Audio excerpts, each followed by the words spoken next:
What's going on, guys? My name is Kenyon. All right, so in my opinion, we're headed into a t-shirt printing gold rush. Right now, artificial intelligence is making it super easy for your average person to come up with their own t-shirt designs. And for this reason, you're gonna see more and more people wanting to start their own t-shirt brands, and they're gonna need someone to print their t-shirts. So with all that being said, there's no better time to start a t-shirt printing company than there is today, because for the next few years, in my opinion, there's not gonna be nearly enough printers to keep up with the demand. Because when you think about it, making designs is the hardest part about making a t-shirt company, and the fact that you can literally go online and design one in like 5 or 10 seconds using AI. Everyone's gonna be doing this, and AI is not even good yet. So the fact that it's just gonna get better and better means that there's gonna be a lot more people wanting to print their own t-shirts soon. So in today's video, I'm gonna do an updated full tutorial on how to start your own garage screen printing shop. I'm gonna take you guys through every single step of the process and show you guys the cheapest and the fastest way to get your shop going. Having equipment and a solid budget to get started with is cool, but you definitely don't need it to get started. You can get started for under $100.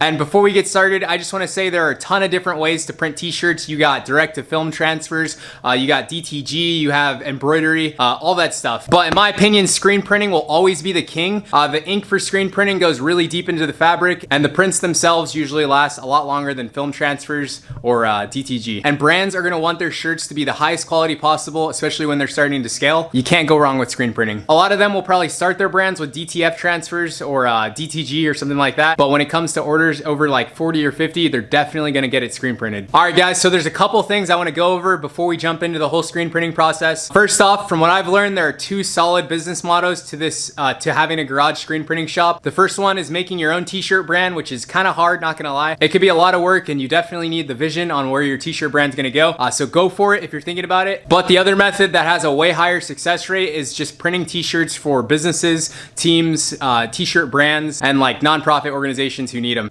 With the screen printing hustle, you only need one large scale client to actually make a profit. Just find a contractor or someone who's always gonna need new shirts all the time. All right, so another thing I've learned from doing this for so long is that your number one focus has to be on print quality. The majority of your customers are gonna come through customer referrals. So like if you're putting out bad quality t-shirts, no one's ever gonna suggest you. They're gonna like put you on a blacklist. It happened to me when I first got started, so learn from my mistakes. Do not give out bad quality t-shirts. Even if you have to take a loss and like redo the shirt order completely, it will make you so much more money in the future to just go ahead and take a loss. I can't stress that enough, seriously, because that person probably has tons of friends who also need t-shirts printed, and if you treat them right, they're gonna go ahead and suggest you to all their friends. So make sure every single t-shirt that you sell is properly lined up. Make sure that the ink's cured all the way, and never give out any bad t-shirts. That's rule number one if you're gonna survive in this industry. All right, guys, so now I'm gonna walk you through every single step of the printing process. I broke it down into 7 steps for you, try and make it as easy as possible. But fair warning, there's a bit of a learning curve to screen printing, but once you learn it, it's just rinse and repeat. You just do the same exact thing over and over again, and it becomes really, really easy. All right, guys, so jumping into it, we're gonna go ahead and start with step number 1, which is creating your artwork. I'm gonna jump on the computer, show you guys how to do this for free, and show you the fastest way to do it using artificial intelligence, of course. Do as much of your designing with artificial intelligence, seriously. Starting out, we're gonna use a one-color design just to make everything nice and simple, and then I'm also gonna drop the resources to all these websites in the description. That way you guys can easily find them. All right, guys, so on your computer, you're just gonna head over to Ideogram.Ai. I'll post a link to it in the description. They're gonna want you to make an account. Just use your Google account, it'll be super fast. So next up, just copy the prompt that I put in the description of this video. All you have to do is swap out the your design here that's in the quotation marks and put whatever you want. I recommend putting like your name or your brand name, whatever. So once you hit generate, it's gonna give you 4 different options to pick from. If you don't like any of them, just go ahead and hit generate again. It'll give you 4 brand new options. And once you find one that you like, you're gonna click on it and go over here to the 3 little dots and you click download. And I'm gonna drag that over to my desktop. All right, guys, so now you're gonna need a basic image editing software. I recommend using GIMP. It's 100% free. I'll drop the link in the description. It's gonna take you like 2 or 3 minutes to download. First thing we're gonna do, let me make it full screen for you guys. All right, so the first thing we're gonna do is go over to File, which is in the top left corner, and you're gonna hit New. And I'm gonna change this little setting to inches, and we're gonna make it the size of a piece of paper. So we're gonna type in 11 inches by 8.5 inches and hit OK.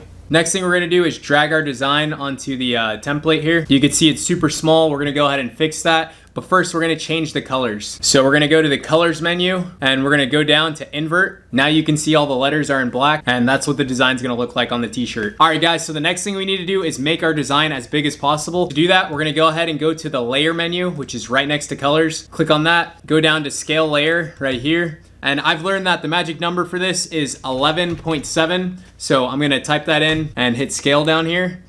And that makes my design big enough to where it fits on the page. This is also where you throw in registration marks, but we're not gonna do that because this is the very first print.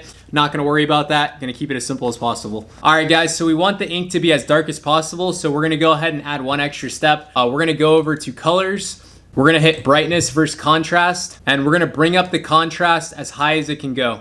You're just gonna drag this all the way up.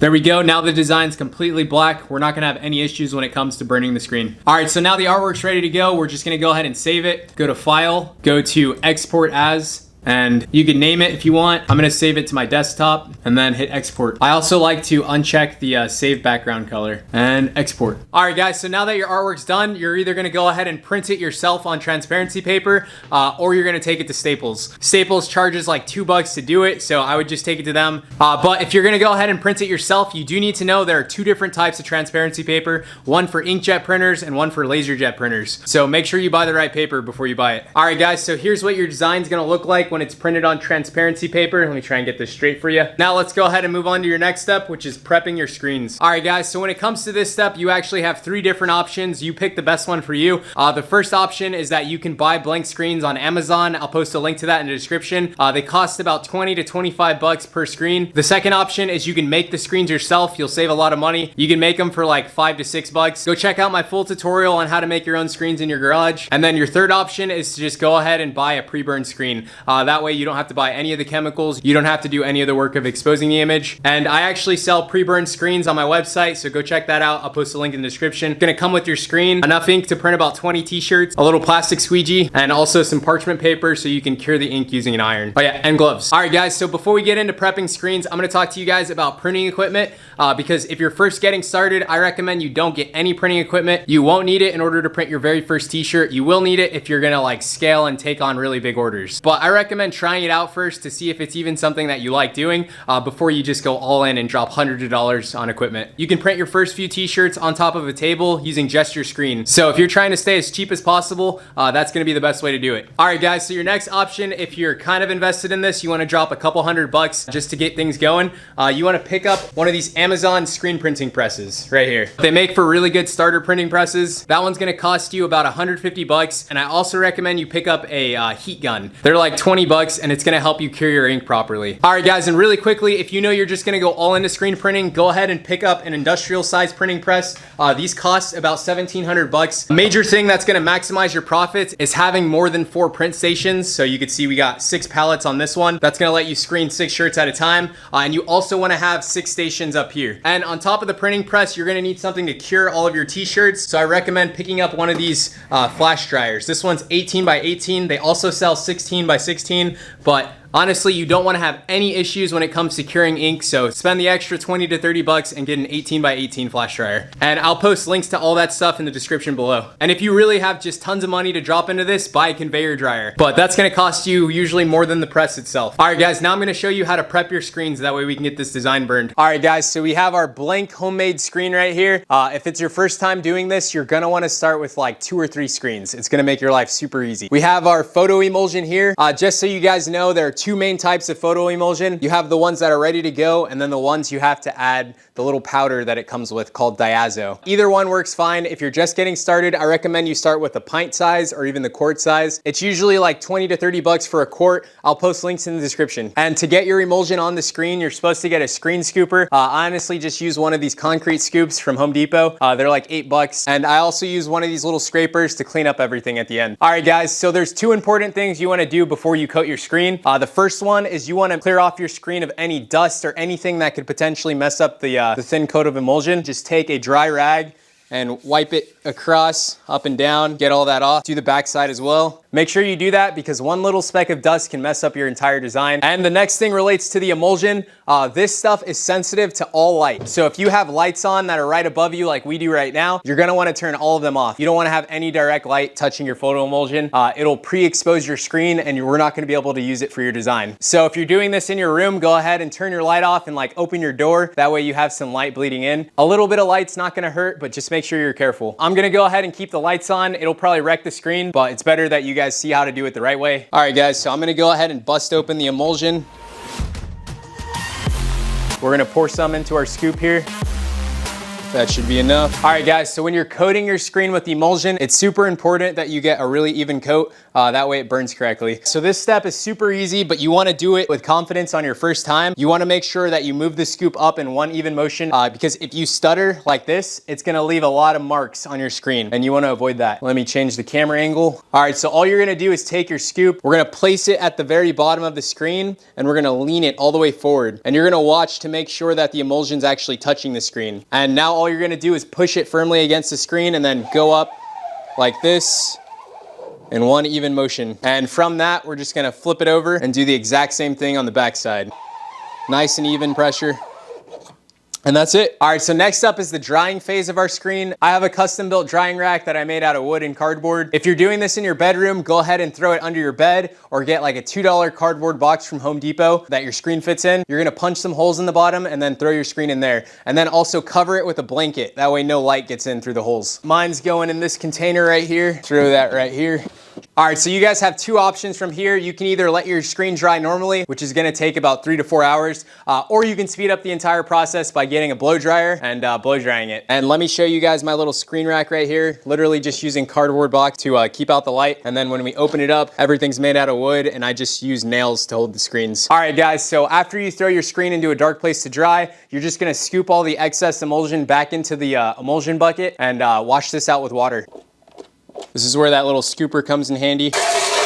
All right, guys, so if you're washing this in your shower or bathtub or anything like that, make sure you thoroughly wash off every single bit of it because if you don't, you're gonna need emulsion remover to get it off. So save yourself from the headache, wash it off the first time. All right, guys, so we're moving on to the next step. This is gonna be the most important step, and once this step is over, everything gets so much easier. So just bear with me, let's go ahead and get through this. And this step's gonna be burning your image into your screen. All right, so quick heads up for you guys, this process is gonna be different depending on what light source you're using. I honestly recommend you guys go on Amazon and get a beginner-friendly exposure unit. They're like 30 to 40 bucks, or you can make one yourself. So here's a couple that I made. It's just wood and a halogen work light, and these work perfectly fine. It costs you like 30 bucks to make. And once again, if you're going all in, just go ahead and get yourself an exposure unit that has a vacuum seal on it, and those will run you probably like 500 bucks starting. I've got a full build tutorial for these on my channel, so make sure to go check that out. All right, guys, so the hardest part of this entire process is gonna be figuring out your exposure time. So just to give you guys a huge heads up, this process usually sucks. I'm gonna try and make it as easy as I can for you, but if you want it to go really smooth, just make sure you take your time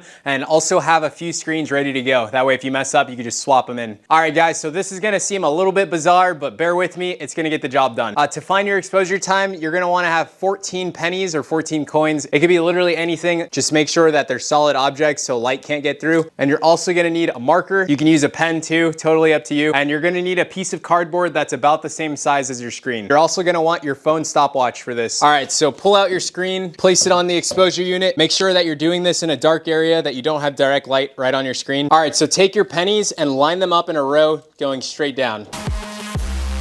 Try and space them out evenly. All right, so next up, I'm gonna take the Sharpie and then I'm gonna number each penny. We're gonna start from number 14 all the way to 1. And you want number 14 to be at the very top. So I'm gonna go 14. I'm just gonna write directly on the emulsion. If you're using a pen, you can also write it on the wood right here. Cap up the Sharpie really quick. All right, guys, next up, I'm gonna take our piece of cardboard and I'm gonna cover all the sections except for number 14. And my piece is actually a little too small, so I'm just gonna throw another one on top like that. Grab your timer, throw it on the side like this. All right, guys, so what you're gonna do is super simple. All you're gonna do is start the light and the stopwatch at the exact same time. Remember, you only have section number 14 uncovered, and every 30 seconds, you're gonna pull the cardboard down to uncover a new section. And we're gonna repeat that process until we hit all 14 sections. It should take about 7 minutes. So if you're using a UV light or a more powerful light than the 500 watt halogen lights over there, your intervals are gonna be every 10 seconds, or they might even be every 5 seconds. I would start with 10 seconds, totally up to you. You wanna be super careful when you're moving the cardboard. You don't wanna move any of these pennies out of their position. So yeah, just a heads up. Let's go. And we're starting the timer and turning the light on right now. We're at the 30-second mark. Let's go ahead and uncover section 13, section 12, and 6 minutes, 30 seconds. That's the last and final one. Now we just gotta wait 30 more seconds. 7 minutes. Go ahead and take it to your sink or your shower, whatever you're using. And you wanna throw some water on it for about 20 seconds. And I'm gonna do front and back side. All All right, guys, now we're gonna let that sit for about 30 to 40 seconds, and we're gonna throw some high pressure water on it. And just so you guys know, you're aiming the water for the numbers, really. You don't really care about the rest on this side. So yeah, focus on just washing out where the numbers are. All right, guys, so this is what our screen looks like after we've washed it out for about a minute. All you're gonna wanna do is hold it up to the sun or to a light and find the number where you stop seeing holes going through the screen. So you can see number 1 through 3 are all completely washed out. There's holes on number 4, 5, and 6, and it looks like number 7 is where the majority of the holes stop. So my burn time is gonna be for number 7 or for number 8. So all you're gonna do is take the number where you see that the holes aren't washed out, take that number and times it by 30 seconds, or whatever variable you were using. So I know the holes completely stop at number 8, so 8 times 30, I know that's 4 minutes. That's gonna be my burn time from now on. All right, so this method isn't 100% all the time, but you can adjust your burn time from there. That should at least give you a super solid estimate. And once that process is over, your life's gonna be so much easier. You can move on to the fun stuff. Let's go ahead and burn the design onto the screen. All right, guys, let's go ahead and expose our screen. Go ahead and set your timer. Grab your screen, throw it on the exposure unit here. All right, so you really wanna pay attention to this part. You take your design and you're gonna flip it over backwards, so it's facing the opposite direction. So you're gonna wanna center it as good as possible. All right, so from here, the best thing you could do is take a piece of glass or plexiglass and you just drop it on top, and that's gonna hold your design down. That way the heat from the light doesn't move the film or anything like that. But if you don't have a piece of glass or plexiglass, just go ahead and take some clear tape or some duct tape and tape it onto the screen. That way your design doesn't move at all. And we're good. We're gonna start up the light and the timer same time. There we go. Now we're just gonna wait 4 minutes. 3, 2, 1.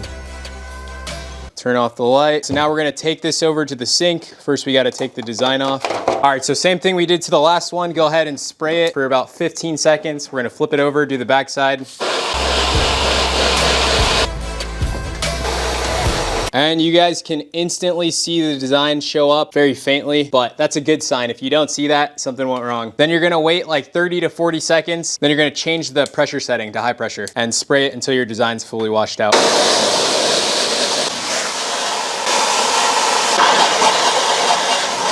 With the fine detail, you might need to hit it with the jet just to add a little more pressure there. All right, guys, couple quick things to hopefully make your life easier. If your design doesn't wash out in about a minute or a minute and a half, I would lower your burn time just a tad bit, maybe like 15 to 20 seconds. And if the areas that aren't supposed to wash out are washing out, you're gonna wanna raise your burn time, maybe like 15 to 20 seconds. You shouldn't be washing your screen longer than like a minute, 45 seconds. So really dial in your burn time. It'll make your life so much easier in the future. All right, so our screen's done. I like to just throw them outside or throw them in front of a fan and they'll dry super fast, maybe like 15, 20 minutes max. So yeah, then we're almost done. And then the next step's just gonna be printing our t-shirt. So let's go ahead and get to it. All right, guys, so while that's drying, let me go ahead and show you the process to reclaim screens that went bad. All you gotta do, throw it in the sink like that, wet it, take your emulsion remover, just spray a thin coat on it, and then some type of scrub brush, scrub that in, flip it around, spray some water, emulsion remover, rub it in. You're gonna wait like 30 to 40 seconds, and you're good to wash it out. Throw on the jet for harder areas. And we're good. All right, so when I was a beginner, I used to just stop at that stage, but I really recommend you buy some degreaser and throw some degreaser on it before you recoat it with emulsion. It'll make the next coat of emulsion stick so much better. Here's my degreaser.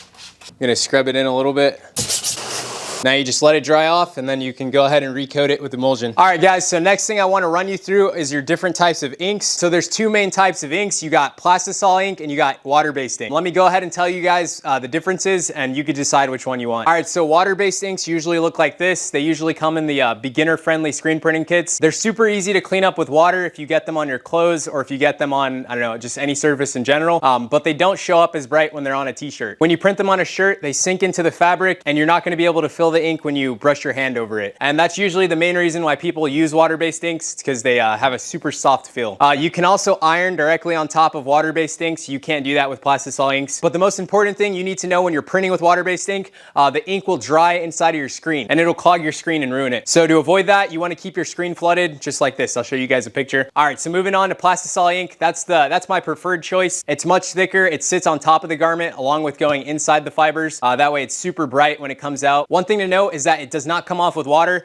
If you get it on your clothes, it's fairly permanent. You're gonna need some type of solvent to get it off. So make sure if you're using plastisol ink, wear old clothes and like keep it away from your carpets or anything like that. If it gets on a hard surface or anything like that, you could just wipe it off using an old rag or a paper towel. Most people prefer plastisol ink because it makes the shirt design pop a lot better. So yeah, if you're buying a screen printing kit from me, it's gonna have plastisol ink. All right, and next up, we're gonna talk about squeegees. All right, so when you're buying screen printing squeegees, you have different durometers, it's called. Correct me if I'm saying it wrong, but pretty sure I'm saying it right. If you're gonna go ahead and buy a traditional screen printing squeegee, I recommend you start with 70 durometer. 70 has always got the job done for me. If you're brand new, I just recommend you start with a plastic one. You'll be fine. Your shirt should come out fine. It should still look nice. Squeegees like this are gonna cost you about 20 bucks a piece. Let's go ahead and get this shirt printed. All right, guys, so here's our completed screen. You can see that there's open areas on the side right here that don't have emulsion. All we're gonna do for that is grab some tape and cover up those spots. Let's get that done really quick. And for that, you can use practically any tape you want. Masking tape works fine. Painter's tape works. This is called R tape. I recently started using this stuff and it's so nice. But yeah, pick what you want. Let's go ahead and get this tape.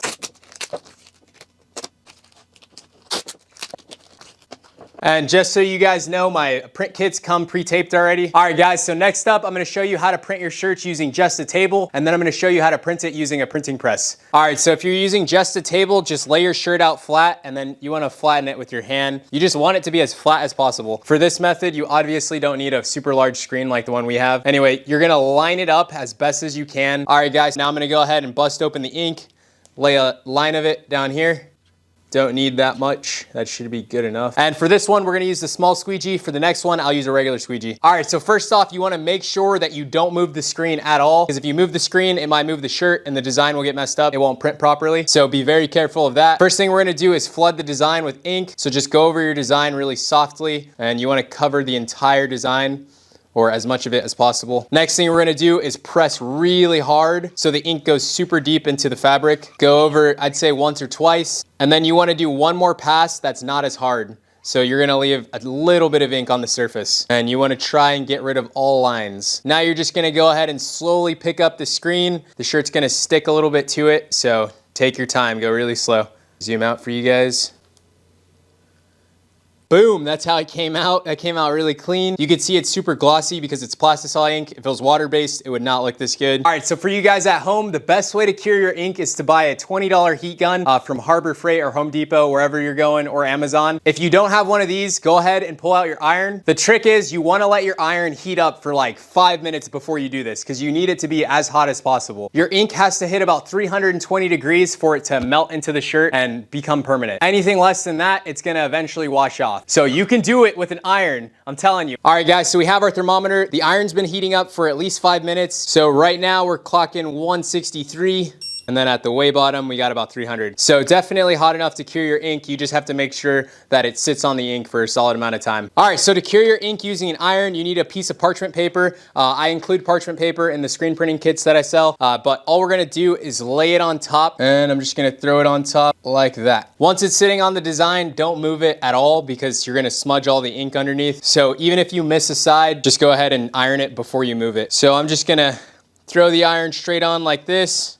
Go over the whole thing to dry it. I could see the parchment paper's not sitting on all the ink over there, so I'll go ahead and wait to get that part later. And I'm just gonna go up and down, side to side, pressing in, not too hard. And ironing it is also gonna give it a really nice finish. It's gonna be super smooth when we're done. I'm gonna do this for about 2 minutes to really make sure it's hot enough to cure the ink. Pick it up, should be good. I'm gonna peel it up. And first thing you wanna do is check it to see where the uncured ink is. All right, so since there's wet ink on this, you don't wanna lay this back down on the shirt because it'll ruin it. So I'm gonna go ahead and use the other side of the paper, cover the rest of the design that's not dried yet, and then iron on top of that. And you'll know it's done drying if you stretch it and the ink doesn't crack. All right, guys, so here's a shirt without using a printing press or anything, super clean. But if you're gonna sell your shirts, definitely just spend the 20 bucks on a heat gun. This might eventually come off in the wash. If you use a heat gun, it's not gonna come off. All right, guys, so I know this video is going on, but bear with me. Using a printing press is gonna speed up your entire process. It's gonna make you more efficient, and you'll make more money if you're selling these shirts, just because you're not gonna spend like 30 or 40 seconds lining up every single design. Now, I do have to mention registration marks because I didn't mention them earlier. If you're gonna be using a printing press, you wanna add registration marks to your design. I like to keep things super simple, especially for people's first time getting into this, so I never added any, but it's super easy to do. Just look up a few tutorials on that. Registration marks will allow you to line up your designs with your palettes. It'll make sure your shirt prints straight every single time. All right, right, so we're gonna grab our screen, throw it on the press. Let me tighten these up.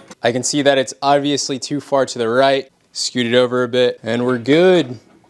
All right, so with the printing press, you're gonna use this stuff called spray adhesive, and that's gonna keep your shirt down on the pallet, and that's gonna let you do multiple passes if you need to. So yeah, let's go ahead and get a shirt on. So we're gonna throw some spray adhesive down first, not too much.